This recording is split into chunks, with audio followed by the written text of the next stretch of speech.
one of those classic hard-boiled stories. Two men are going on a fishing trip. They give a lift to a hitchhiker, and he's no ordinary kind of hitchhiker. Like many films of the period, this one was based on a true life story. There was a real serial killer who was a hitchhiker.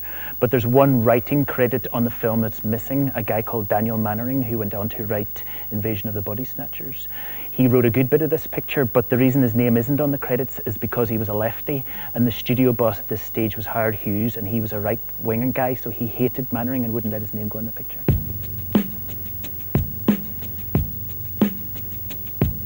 I think Ida Lupino, who directed the picture, is one of the most interesting women in the whole of cinema, actually.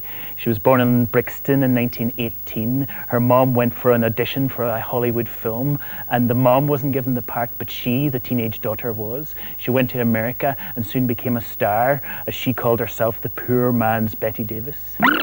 It was obvious that Lupino was some kind of rebel because quite soon she started refusing projects that Hollywood offered her, and even though she was on a big salary, she decided to go independent, set up her own production company with her then husband, Collier Young, and they started producing films, and she wrote them and also started directing. It was quite interesting how she got to direct.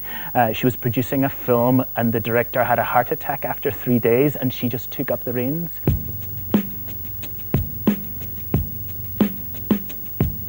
There were almost no female directors in the Hollywood studio system, and there were certainly none directing this kind of hard-boiled type of cinema that she ended up doing.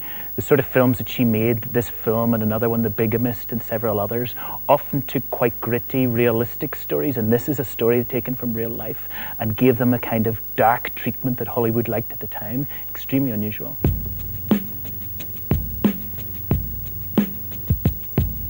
The film was shot by not a very well-known name, Nicholas Musuraca, but when you look at his credits, by this stage he'd done 150 other pictures, including classics like Cat People, the original, and it seems that what he did in this picture was use pools of light on people's faces and no more. Now that is very stylish, but it's also the fact that it was an extremely cheaply made film, and therefore you don't need sets or anything when you just put a pool of light on people's faces.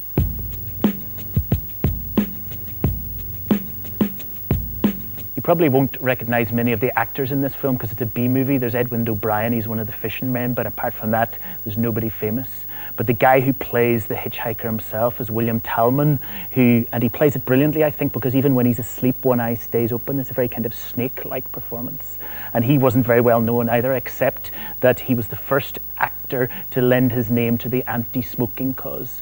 He got cancer in later life and publicized the fact that it was because of smoking that he got it.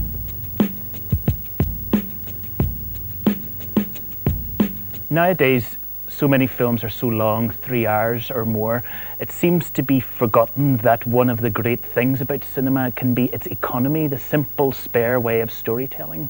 And Ida Lupino's film, and this one in particular, has been compared to the work of Sam Fuller and other directors who were very, very good at economical storytelling. This one comes in at 70-something minutes, which is extremely unusual, and it means you just get the bare bones, and that's really enjoyable.